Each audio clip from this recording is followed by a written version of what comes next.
You're watching the truth versus hype of Skill India, the Prime Minister's ambitious plan to create 40 crore skilled workers in 7 years. There are more immediate questions as to whether we have the capacity to skill so many workers, to ensure good quality. Is industry willing to pay a premium for skills? But there are also deeper questions of the dramatic changes taking place in India's workforce, which is leading to a new generation of workers confronting new uncertainties. माननीय प्रधानमंत्री श्री नरेंद्र मोदी जी को देशवासियों का नमन। अगर आज दुनिया में चीन ने अपनी ये पहचान बनाई है कि चीन की एक पहचान बन गई है कि जैसे वो दुनिया की मैन्युफैक्चरिंग फैक्ट्री बन गया है, अगर चीन की पहचान दुनिया की मैन्युफैक्चरिंग फैक्ट्री की है तो हिंदुस्तान की पहचान दुनिया की रिक्वायर्ड ह्यूमन रिसोर्स का कैपिटल बनने की बन सकती है। What percentage of our workforce is skilled currently? Well, it's some figure which absolutely shocks many. And What is it? the comparison when it comes to is with China, which is 45%, UK 68%, Japan 80%, Germany 74%, South Korea 96%. India? India is 3.5% skilled workforce. To get a sense of the scale of the challenge, 5 years ago, the UPA launched a national skill mission with less fanfare but no less ambitious targets to skill 56 crore workers in 12 years. Of that, the central government alone was meant to skill about 2 crore workers a year. They could barely achieve even half the target. Figures show that only 2 crores were skilled in 3 years, less than half the target of 6 crores. Ampere meter को series में, volt meter को parallel में connect करते हैं। At an industrial training institute in Gurgaon, students taught how to fix electric meters and how to operate machines. Over the years, the ITIs, both private and public, have remained the backbone of vocational training, taking in 16 lakh students every year. But that may simply not be enough. अभी हम current scenario की बात करें तो it's 1:5. 1:5. 5 people apply, you take 1. नहीं, 5 are applying and based upon their percentage we will select 1 as per the requirement of our ITI. Okay. This is generally a case across ITIs? Throughout the Haryana. Throughout Haryana. Not in this particular ITI. Okay. So there is a case to have more ITIs. Yeah, we can increase. 40 crore skilled workers in 7 years. That's almost 6 crores a year. How are you going to manage to achieve that? I'll tell you why I ask you this, because the UPA also launched some sort of skill initiative. What we have 400 million, which we are talking existing in the system, whether it's in the coal sector, the mining sector, the industry sector, the construction sector. Okay, these are people already in the system. So they would be called the recognition of prior learning. So that is a huge So you program. recognize those who are already in the system? And upskill them or reskill them and give them a certificate to become compatible under the National Skills Qualification Framework. You're right, we need to scale up massively, even while, and also maintain the standards and quality outcomes. How do you do that? Some of the private sector players are doing a lot in this space, but far more needs to be done. Far more needs to be done. For example, in Germany, on the vocational or dual learning, as you know, the government spend is about 3 billion euros annually, and the private sector spend is about 24 billion euros a year. That's right. I think the corporate sector had to be a partner in this whole outcome, and unless they see the benefit that a skilled workforce for them is going to lead to quality and scale up and exports or domestic consumption, we cannot have two sets of qualities, one for the domestic market and one for the international market. Through the various sector skill councils, 37 in number, we are trying to involve the corporates in a big way, especially in those large sectors whether they are construction, healthcare, retail, manufacturing. Hopefully the corporates, through constant advocacy and constant communication and meeting, would partner. Even if India can scale up, what about quality? Some of these machines or even the syllabi at these ITIs date back to years. We hear this first-hand from workers at a nearby Maruti factory. मैं खुद ही बताता हूँ, मैंने electrician से ITI की है। Electrician का यदि आज भी हम आईटीआई में जाते हैं तो नॉर्मल मोटर्स की वाइंडिंग या वायरिंग करना सिखाते हैं, लेकिन अभी यदि कंपनियों में आएंगे तो पीएलसी मिलेगी, आपको सर्वो ड्राइव मिलेंगे, जो कि बहुत ही अलग है, जो कि वहाँ आईटीआई में तो कहीं देखने को ही नहीं मिलेगी ये चीजें। वो सब नहीं सिखाते हैं। स्पोर्ट वेल्डिंग गाड़ी में ज्यादातर यूज होती है, जो आईटीआई में नहीं होती स्पोर्ट वेल्डिंग। अच्छा, हाँ वो आईटीआई नहीं, वो गन, तो वही सारी चीजें फिर आपको यहाँ आके ट्रेनिंग दिया जाता है। ट्रेनिंग लेनी पड़ती मतलब मेन मानने तो हम आईटीआई में तो एक खाली बेसिक जो होता है ना, खाली टूल्स का हो, मोटा मोटा पता लगता है। कुछ एक मशीनरी ऐसी है जो अपग्रेड हुई है। Upgrade in the sense nowadays CNC machines हैं, रोबोटिक्स मशीन है, लेकिन हमारे पास उतनी अपडेट मशीन नहीं है जी। For that we have to take industry partner help. Can the private sector do more? Maruti, for instance, has adopted a cluster of ITIs, but these tend to be exceptions. There are industries and many of them, for example, Maruti Suzuki is running practically kind of funding and running Training 30 ITIs, not 30-35 ITIs. Yeah. There are industries who are taking interest in this.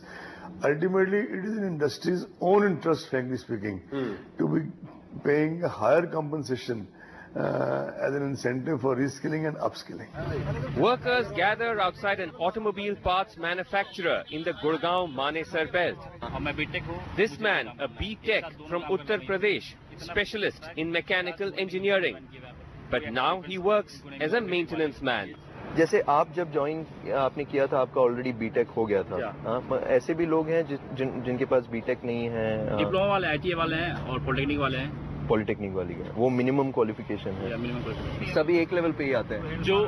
जो पढ़े लिखे नहीं है, जो literate है, उन्हें वही काम करना है जो सीएनसी ऑपरेट कर रहा हूँ। और मैं बीटेक हूँ, मुझे वही काम करना है। एक साथ दोनों काम कर रहे हैं वहीं पे, कोई ऐसा प्रेफरेंस इनको नहीं मिल रहा है बीटेक वाले को, कुछ नहीं। ये थोड़ा अजीब सा नहीं है क्योंकि आपने सालों का ट्रेनिंग लिया है। 12 आवर्स मुझे वर्क करना है, उन्हें भी करना है। फील तो होता ही है, लेकिन क्या करें, योजना के हिसाब से तो अजीब नहीं है। फील तो होता ही है, बट क्या करें, जॉब है नहीं। Across this belt, we would hear voices of how skills do not come with the promise necessarily of better pay. JNS ने आपने बात की थी उनसे जब जॉब चाहिए था, उन्होंने आपसे पूछा कि आपने क्या सीखा है या नहीं, ऐसा कुछ नहीं। आप कॉन्ट्रैक्टर के मैंने कागज दिखाए थे तो ऐसा उनके वैल्यू नहीं रखी, तो मैंने बोला उनको मैं कुछ भी काम कर लूँगा। Only bigger companies like Maruti recognize value. हमारे यहाँ स्किल्ड में जिसने आईटीआई कर रखे है ना, वही स्किल्ड लेवल में आता है। अच्छा। यदि ये कोई नॉन आईटीआई है, यानी कि मैट्रिक है या +2 भी है, तो अनस्किल्ड में। स्किल्ड, सेमी स्किल्ड और अनस्किल्ड। और स्किल्ड वाले को ज्यादा मिलता है, स्किल्ड वाले को ज्यादा, अनस्किल्ड वाले को कम, उस हिसाब से। But they constitute only a small fraction. There are only 1 million companies in India. There are only 15,000 companies in India with a paid-up capital of more than 10 crores.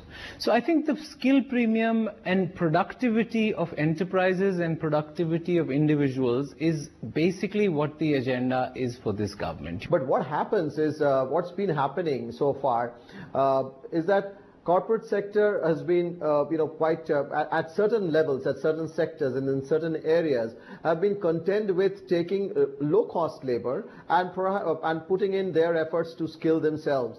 But that's not really a long-term solution. And if you see the trend in the last couple of years, it started changing. There has been a focus on taking in more skilled people. You see, if you are able to give a product who is skilled and is able to perform sufficiently well or can add to his productivity, industries look out for that. On the ground, Minister, I have to tell you that doesn't seem to be the experience. I agree with, because here the numbers are so huge and the demand flow and the supply side is so huge that even if you produce large number of skilled manforce, it may not be still in equivalence to a person who is already employed in industry. Talk to the workers, and the conversation about skills quickly moves to a deeper concern about the growing preference among employers to hire workers on short contracts. A system that's prevalent and has been on the rise across factories and workshops in India. This, field workers, leads to a devaluing of skills. Contract base पर यदि आप job करेंगे तो आपकी salary भी नहीं बढ़ेगी। 5800 में आप जॉब करेंगे, आप जब तक जॉब करेंगे 5800 में 2 साल 4 साल जब तक करेंगे 5800 में करेंगे, उसके बाद आपको कंपनी निकाल देगी। कह रहे हैं कि इंडियन वर्कर्स जो मजदूर हैं उनको और स्किल्स देने चाहिए, जैसे आईटीआई भेजना चाहिए या कोई वोकेशनल इंस्टीट्यूट भेजना चाहिए, ताकि उनको और भी अच्छे काम मिले। आपको लग रहा है अगर आपको ये ट्रेनिंग दी जाएगी तो इसका आपको फायदा होगा ये कंपनी? जब कॉन्ट्रैक्ट बेस रहेगा तो फायदा क्या होगा? कॉन्ट्रैक्ट बेस रहेगा हर जगह कॉन्ट्रैक्ट ये सरकार नहीं तो क्या होगा? 5800 रुपए वो जो बेसिक सर यहाँ की है वही 5800 रुपए आपको मिलेगा। आप ITI करके आए, कैसे भी है, पॉलिटेक्निक किया हूँ मैं, तो भी मैं भी वही कर रहा हूँ। ये बीटेक वगैरह करके उनको तो वही मिलता है। The steady rise of contract labor has at times even translated into unrest.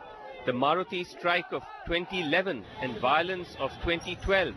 At its core, the anger of a growing younger pool of workers not getting their due.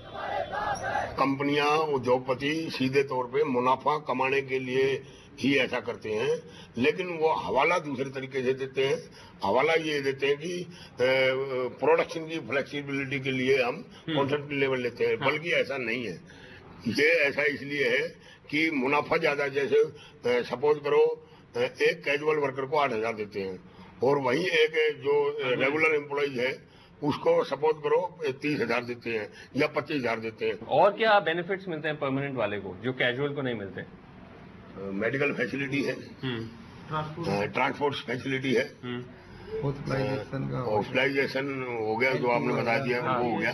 Leave LTA, leave travel allowance है, allowance हो गया। अच्छा, uniform में भी है, कई allowance है, uniform allowance, छुट्टियों का भी है, छुट्टियां भी कम मिलती है उनको, सैलरी स्ट्रक्चर में भी काफी फर्क है। लेकिन जो फ्लेक्सिबिलिटी की जो बात करती है कंपनी की, भाई कभी प्रोडक्शन कम हो गया, बढ़ गया, तो हमें ये फ्लेक्सिबिलिटी होनी चाहिए, उसका आप क्या जवाब देंगे? फ्लेक्सिबिलिटी सर, सपोज करो हमारे यहाँ 10,000 कैजुअल है, लेकिन फ्लेक्सिबिलिटी जहाँ प्रॉब्लम होती है फ्लेक्सिबिलिटी की, जो उसमें जरूरत पड़ती है, वो करीब 500, 400, 500 या 1000 है, जबकि आप रख रहे हो 10,000 और फ्लेक्सिबिलिटी के दायरे में 500 या 700 श्रमिक आते हैं। Some of us will have to lead the way, especially Maruti being the #1 company in the country. Is how to do it is perhaps we'll have to lead the way, and that is what precisely we have been doing it. Low-hanging fruits when we look at this flexibility of manpower is many companies may have thought that perhaps this is the way. But to a great extent, long term, we'll have to look at the capability and, the inventory of skilled manpower, which is going to be the answer for our high quality delivery of products and services. And if we are really going to compete globally, whether by exporting cars or by exporting auto components, either way, skilled manpower is going to be a big critical question. One change has been to amend India's apprentice laws. Apprentices believed key to a skilled workforce. I mean, a large part of China's sort of solution to this problem was learning by doing. So, apprenticeships, which has been a birth defect in India's skill program. India only has 3 lakh apprentices. Germany has 30 lakh. China has 2 crore apprentices. The changes give employers greater flexibility to formulate their own apprentice policies. So to ask formal sector companies to take 2-3% of their labor force as apprentices, in the past they have hesitated because the Apprenticeship Act sort of treated them like employees. But if we treat an apprenticeship like a classroom rather than a job, I think companies will play ball. The question is, will that be enough? And also, is this again feeding into the informalization of labor? And are the skills that are being imparted being put to use? Despite the big push to make in India, manufacturing in the country seems to be slowing down. Many studies show that even the jobs that are sought to be created are now tapering off. According to the annual survey of industries quoted on the website India Spend between 2012 and 13, while the number of industrial units increased, people engaged in factories declined at a higher percentage. The shift to mechanization, one reason. एक weld shop में हमारे 1000 श्रमिक काम करते थे, अब वहाँ 200 श्रमिक काम करते हैं, बाकी 800 लोगों का काम रोबोट ने ले लिया। तो अभी आधे से कम हो गया है। हाँ, आधे से भी ज्यादा कम हो, 8 से बहुत कम है। मैंने बताया ना 800 और 200 का फर्क पड़ गया है। तो रोबोट आ गया, रोबोट 4-4, 5-5 आदमी का काम कर रहा है। In popular perception, Skill India is linked to India's big manufacturing push. But by the government's own analysis, the sectors that require the maximum employees and workers are building, construction and real estate, retail, transportation and logistics, beauty and wellness.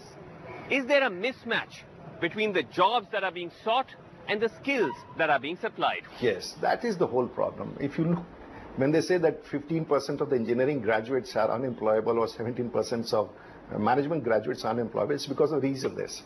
Possibly an ITI would be more employable than an engineering graduate. So that is the difference, because most of the people have gone for degrees. And so possibly these sectors. I can tell you today, if you give me a heavy equipment driver, yes, a grader or a compactor, I can promise a 30,000 rupees job. We don't have one here.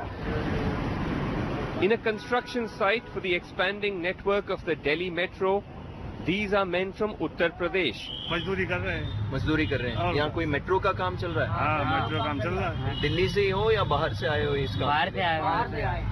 None of them trained, none of them have heard of Skill India. आप लोगों ने कई सुना है, ये नया एक प्रधानमंत्री का योजना है, सरकार की एक योजना है जिसमें कह रहे हैं कि आप जैसे जो मजदूर हैं, जो काम करना चाहते हैं शहर में या कहीं फैक्ट्री में या ऐसा कंस्ट्रक्शन का काम होगा, तो आपको कोई ट्रेनिंग दी जाएगी। तो आपने कभी ऐसा सीखा है काम? नहीं। आप यहाँ पहली बार आकर सीख? पहली बार आए। और कोई बताता है कैसे करना है काम? कोई नहीं बताता है। According to government data, more than 80% of the employment in the building and construction sector is of a minimally skilled workforce. In an industrial estate on the southern edge of Delhi, the other side of qualification, outside the office of a courier company, this group of workers, they've acquired skills in ITIs, but they've ended up with jobs as drivers. मैं electrician का course कर रखा और electrician से ज्यादा था, लेकिन थोड़े कंडीशन चक्कर में इस चक्कर में आ गए हैं। इलेक्ट्रिशियन का कोर्स किया आपने? कहाँ से? यहाँ से NSDC से। जी। आपने भी कुछ और कोर्स किया? हाँ जी, कोर्सेज तो करवा दिए जाते हैं, लेकिन उसके आधार पे जो नौकरी है ना वो मिलती नहीं है। तो मैंने फरीदाबाद में एक CIDC है, वहाँ से करा था, लेकिन वो लोग प्लेसमेंट वगैरह करवाते नहीं है, फोन पे आता है लेकिन कुछ नहीं होता फिर बाद में।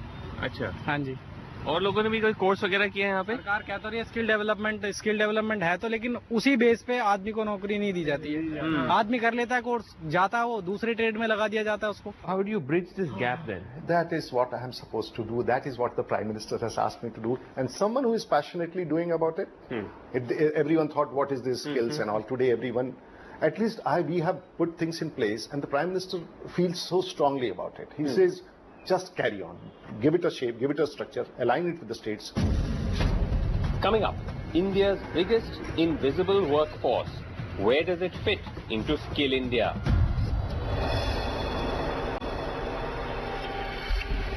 Welcome back. Where do those who comprise the largest share of India's workforce fit into Skill India? I think it's about 51% of our workforce, including agriculture, of course, are self-employed. And all of them need skilling. Here in a campus outside Ahmedabad, signs that the official concept of skilling might be changing. These women, home-based workers engaged in sewing or as beauticians, get lessons in financial literacy. इनसे जुड़ी हुई से मुझे ऐसा पता चला कि बचत कैसे करनी चाहिए। ट्रेनिंग हमें बहुत कुछ सिखाती है, सेविंग्स के बारे में तो ज्यादा कुछ सिखाती है। ज्यादा हमें बिजनेस का नॉलेज यहाँ पे मिला है और बिजनेस में हमें कैसे आगे बढ़ना है, जैसे कि मार्केटिंग प्रोसेस करनी है और कैसे ग्राहक को हम आकर्षक करते हैं, कि कैसे हमें उनके साथ बात करनी है, कैसा व्यवहार करना है, वो सब हमें यहाँ पे सीखने को मिला है। Elsewhere, they are learning construction work, a project by SEWA, backed by the National Skill Development Corporation. The types of skills that are required in construction are no longer purely how do you carry brick, carrying brick up a ladder and so on, because a lot of that is mechanized. What is required now is skills like masonry, tiling, plumbing, carpentry, making a toilet. And so these skills need to be given to construction workers. However, just giving a skill to these kind of workers is not enough. Once they get the skill, they need the tools. Once they need a little bit of capital. Others argue the same needs to be done for handloom and handicrafts. Recent estimates suggest that it employs close to 70 lakh craftspersons. I was part of the Prime Minister's Skill Development Council in the last government, and every time one began to talk about the craft and handloom sector, there was, complete sort of blankness. And it's really surprising because, I mean, not only are there wonderful, a huge range of multiple skills that we have in this sector, from wood and terracotta to textile and straw and fiber, but there are so many ancillary activities which can be built around these crafts. Yes, we have to go there. Ladder down the chain. There is something for the topmost, like us. There is something for the middle course, but there is nothing for the below. So if you're talking about 500 million people, you need to address all these people, which possibly we still have a problem looking down. Okay. Well, it's a challenging task, but all the very best for it. Thank you.